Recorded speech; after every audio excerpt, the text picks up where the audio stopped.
Hello and welcome students. आज हम फिर एक नया टॉपिक लेकर के आए हैं। आज हमारा टॉपिक होगा अक्षांश व देशांतर। ये जो टॉपिक है ये 6th क्लास, 9th क्लास और 11th क्लास में आता है, जिसके अंदर किसी भी देश की उसकी स्थिति यानी कि लोकेशन को जानने में मदद करता है। किसी भी देश के लोकेशन को जानने से पहले हमें अक्षांश और देशांतर की नॉलेज होना सबसे ज़रूरी है। तो इस वीडियो के अंदर हम आज सिर्फ और सिर्फ अक्षांश व देशांतर के बारे में जानेंगे। बाकी भारत की स्थिति व आकार वो हम अगली वीडियो में देखेंगे।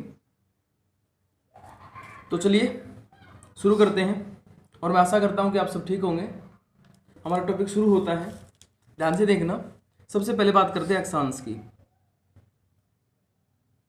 जो अक्षांश रेखाएं होती हैं, पहले हम उनकी परिभाषा जानेंगे कि उनको परिभाषित कैसे किया जाता है। तो देखिए, ग्लोब के ऊपर वे काल्पनिक रेखाएं जो पूर्व से पश्चिम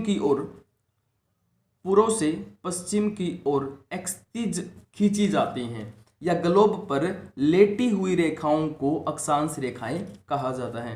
देखिए, अक्षांश का मतलब हो गया, इसको इंग्लिश में बोलते हैं लेटीट्यूड।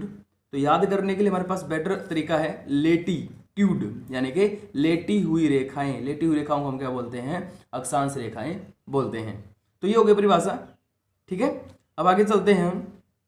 परिभाषा कवर होने के बाद अब इसमें आते हैं। देखिए, ये जो अक्षांश रेखाएं होती हैं, इनमें सबसे पहले जो पहली रेखा है जो इसमें आती है वो है 0 डिग्री। 0 डिग्री अक्षांश भूमध्य रेखा को दिखाता है। भूमध्य रेखा को दिखाता है।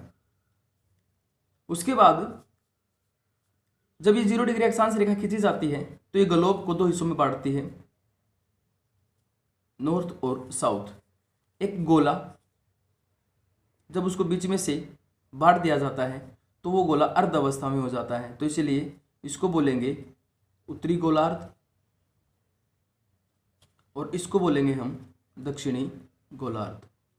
तो हमारे पास दो गोलार्ध आ गए हैं, उत्तरी गोलार्ध, दक्षिणी गोलार्ध। अब इसमें देखिए, इसमें क्या है, 0 से लेकर के और 90 डिग्री अक्षांश तक ऐसी रेखाएं मानी जाती हैं इस ग्लोब के ऊपर लेटी हुई। ये काल्पनिक रेखाएं होती है, पृथ्वी पर होती नहीं है, ये ग्लोब के ऊपर पाई जाती हैं। सिर्फ इनकी कल्पना की जाती है कि इस प्रकार की रेखाएं पाई जाती। उसी प्रकार दक्षिण में रेखाएं पाई जाती हैं 90 डिग्री अक्षांश तक। ये साउथ हो गया और ये नॉर्थ हो गया, ठीक है। इस प्रकार रेखाएं पाई जाती हैं। तो अब बात करते हैं, जो अक्षांश रेखाएं अक्षांश जो होते हैं वो टोटल कितने होते हैं। तो टोटल अक्षांश की बात करें हम तो देखिए, 0 से लेकर के 90 तक ये हो गई। 0 से 90 तक साउथ वाले हो गए और एक हो गया 0 डिग्री अक्षांश।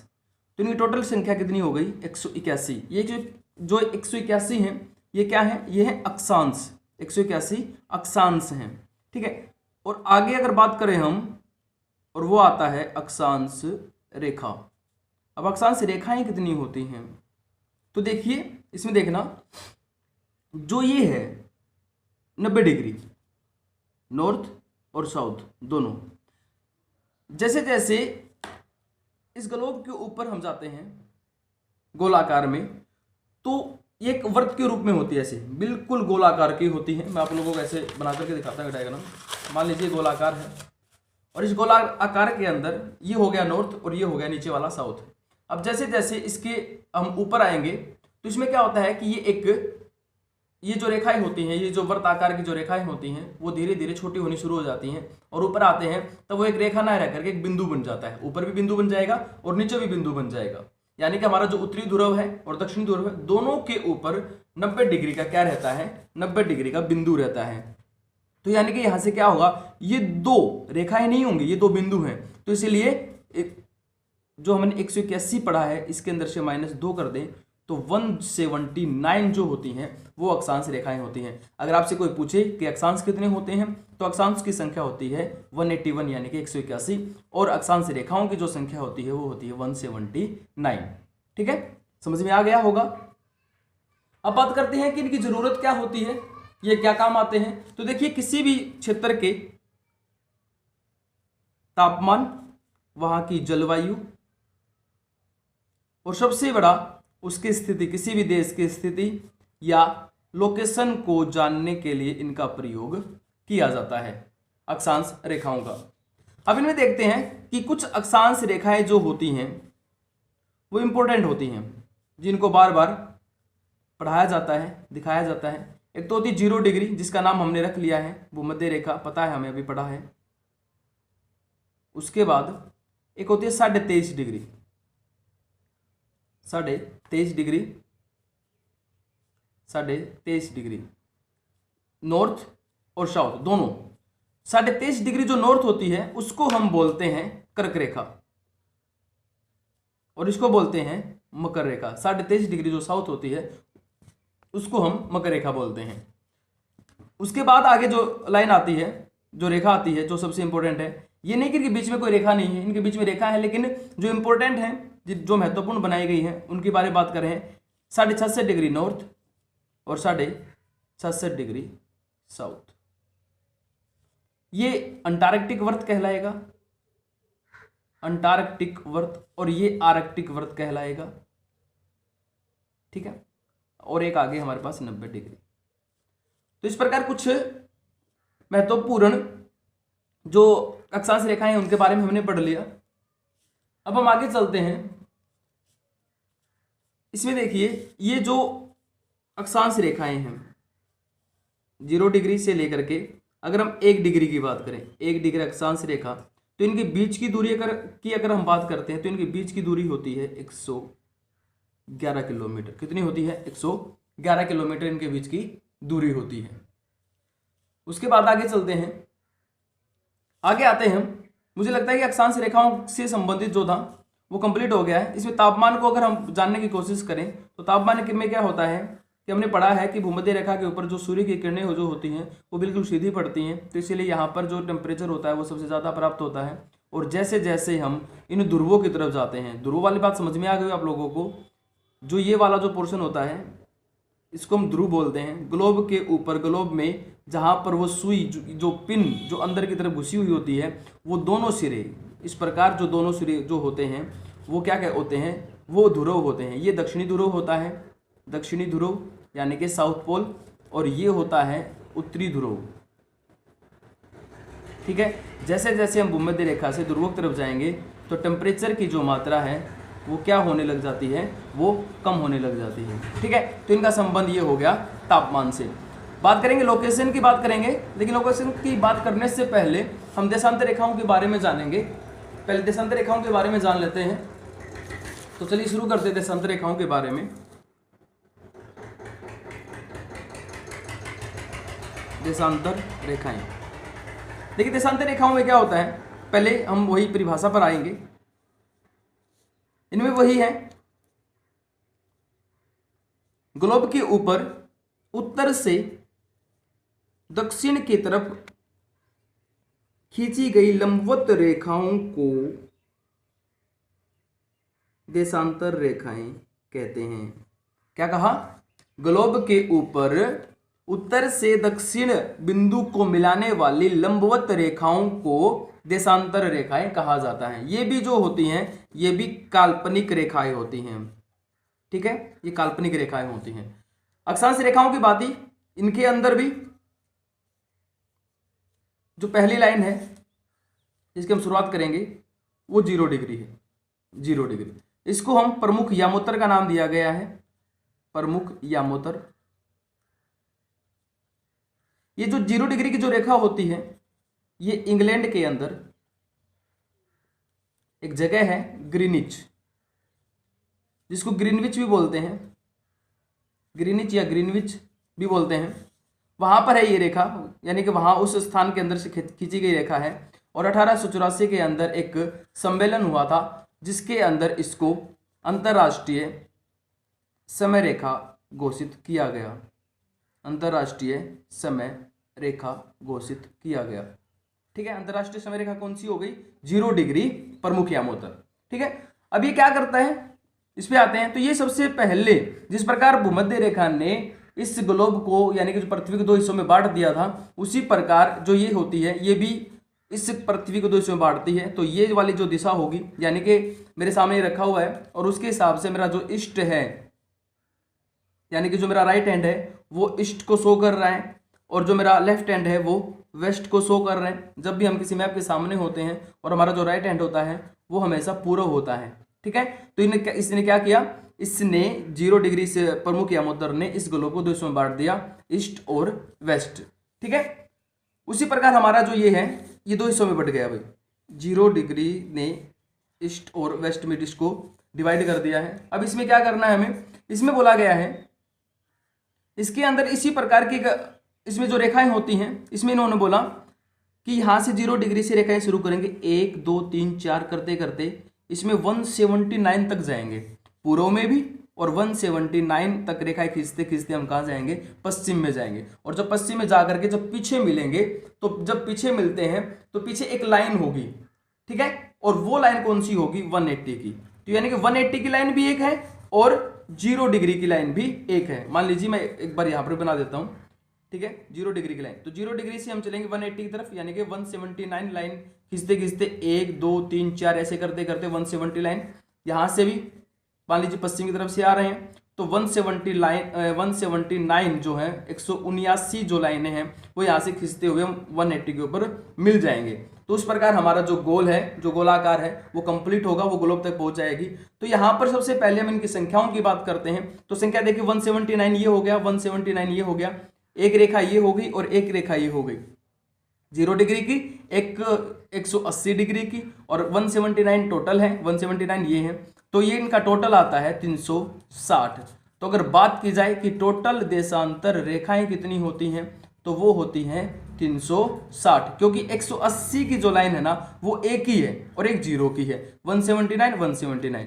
तो 179 179 और एक हो गई हमारी कौन सी, 180 वाली, और एक हो गई हमारी 0 डिग्री वाली। इनका टोटल करोगे तो 360 डिग्री आएगा। ठीक है, तो ये हो गई हमारी देशांतर रेखाओं की संख्या।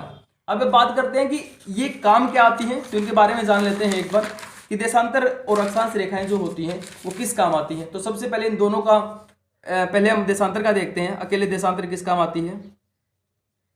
तो देखिए देशांतर के मामले में देशांतर का होता है कि मान लीजिए ग्लोब के ऊपर एक देशांतर रेखा खींची गई है, जब हम इस 1 डिग्री देशांतर को क्रॉस करेंगे यानी कि 1 डिग्री पर आते हैं तो इनके बीच, पहले दूरी बता देता हूं मैं आप लोगों को, इनके बीच की दूरी होती है 111.3 किलोमीटर। दो देशांतरों के बीच की दूरी 111.3 किलोमीटर होती है भाई। उसके बाद दूसरी बात क्या है, इनके अंदर जो बीच का जो समय है यानी कि एक तो इस देशांतर रेखा के ऊपर खड़ा हुआ है और एक इस देशांतर रेखा के बीच में खड़ा हुआ है, और मान लीजिए उसकी घड़ी में यहाँ पर 12 बजे हैं, यहाँ पर 0 डिग्री वाले की घड़ी में कितने बजे हैं, 12 बजे हैं, और जब ये और उस जो ये खड़ा है तो उस समय उसकी घड़ी में यहाँ पर 12:04 होगी। तो यानी कि यहाँ पर समय में भी अंतर होता है। जब हम एक देशांतर रेखा को क्रॉस करते हैं तो 4 मिनट का अंतर होता है।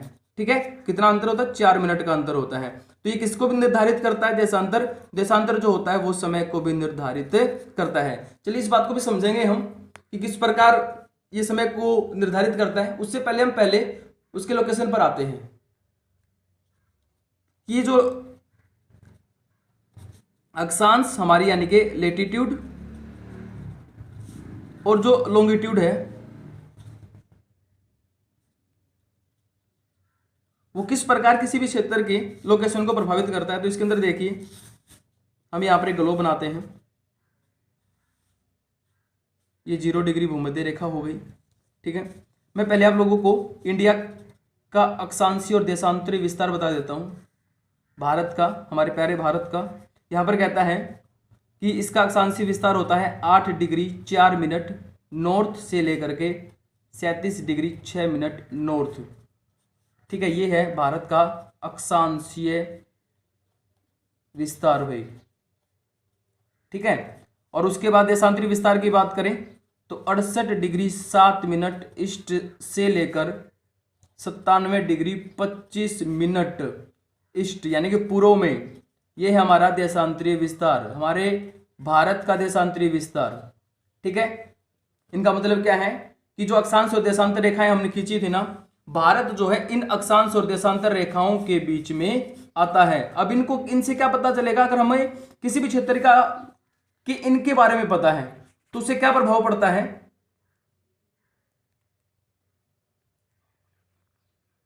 उससे क्या प्रभाव पड़ता है, हम किसी भी देश को ढूंढ सकते हैं अगर हमें अक्षांशीय और देशांतरीय विस्तार का पता हो तो देखिए यहां पर शुरू करते हैं। ये रहा, जैसे मान लीजिए 0 डिग्री है। अब इस 0 डिग्री के ऊपर हम कौन सी रेखा ढूंढेंगे, 8 डिग्री वाली। ये जो मिनट होता है ये डिग्री की छोटी इकाई होता है, मिनट की छोटी इकाई सेकंड होता है। तो यहाँ पर मिनट को देखेंगे और डिग्री को देखेंगे। तो मान लीजिए यहाँ से 1 2 3 ऐसे करते करते हम 8 डिग्री की रेखा को ढूंढते हैं और हमें 8 डिग्री की रेखा मिल गई है।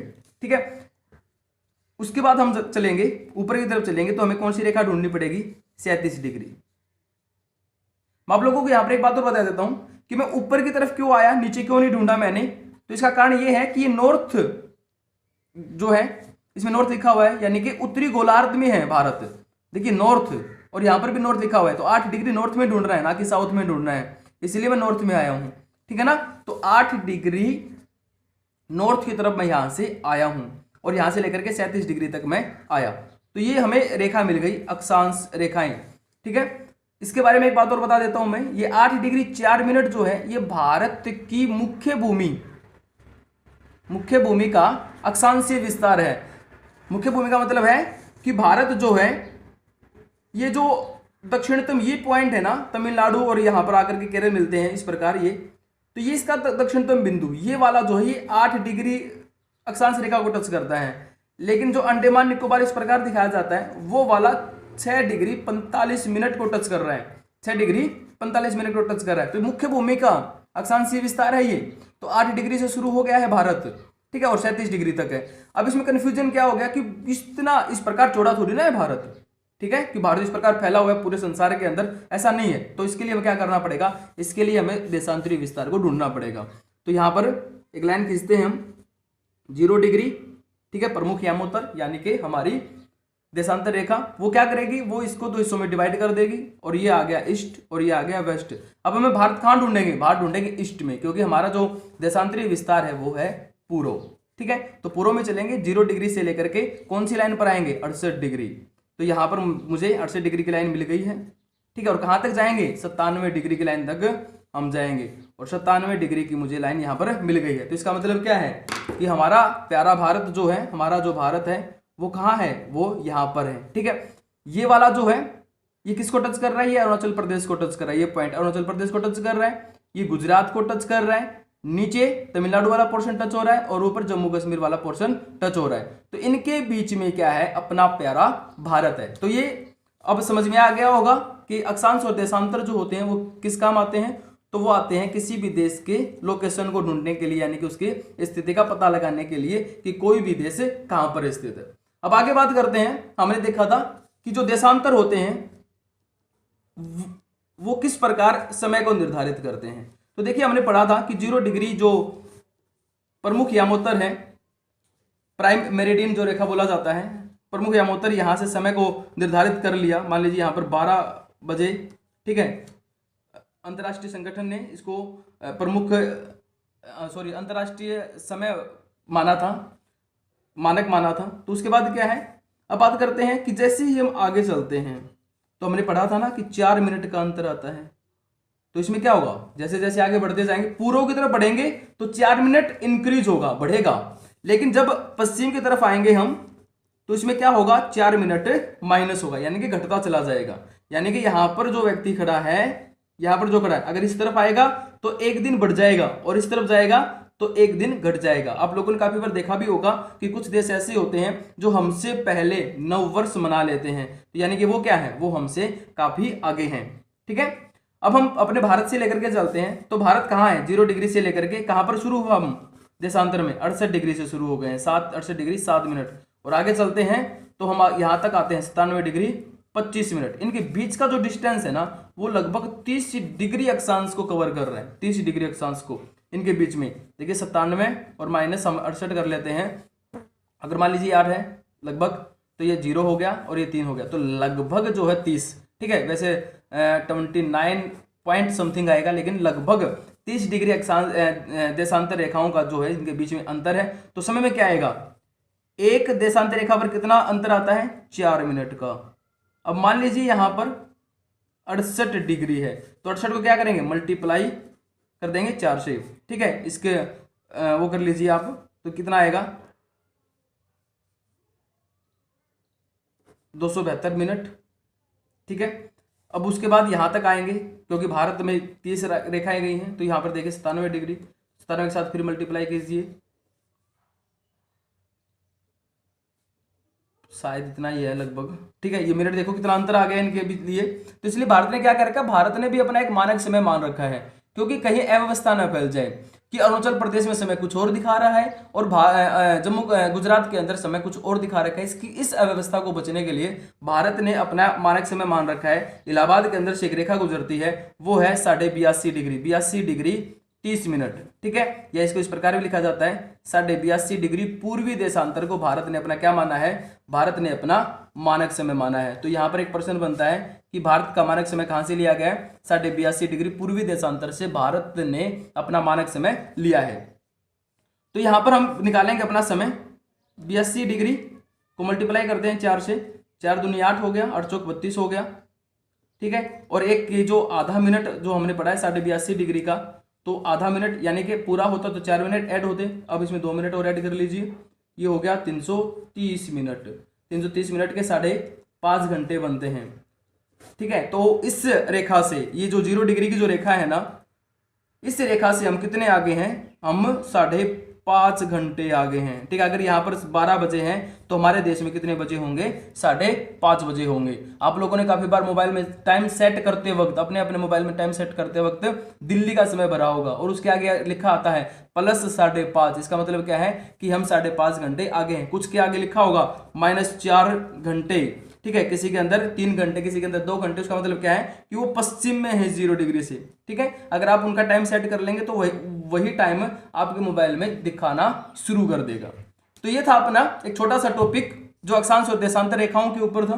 इसके अंदर हमने अक्षांश के बारे में जाना, अक्षांश की परिभाषा को पढ़ा हमने, अक्षांश रेखाएं कौन कौन सी होती है उनके बारे में पढ़ा, टोटल संख्या पढ़ी है हमने अक्षांश की, किस काम आता है उनके बारे में पढ़ा है। यानी कि हल्का सा अक्षांश देशांतरों का पता होना बहुत जरूरी होता है, उसके बिना हम किसी भी देश की स्थिति का पता नहीं लगा सकते हैं। इसीलिए एक छोटा सा टॉपिक था ये अक्षांश का, जो हमने कंप्लीट कर लिया है।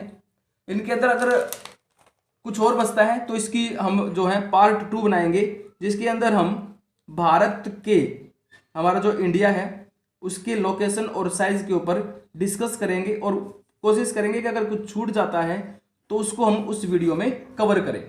अगर आपको लगता है कि कुछ छूट गया है तो आप जरूर मुझे कमेंट बॉक्स में बताइए। अगर कुछ समझ में ना आए तो उसके अंदर आप क्वेश्चन पूछ सकते हैं मुझसे।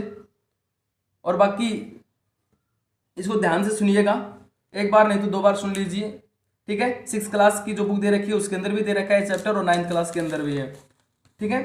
Thank you.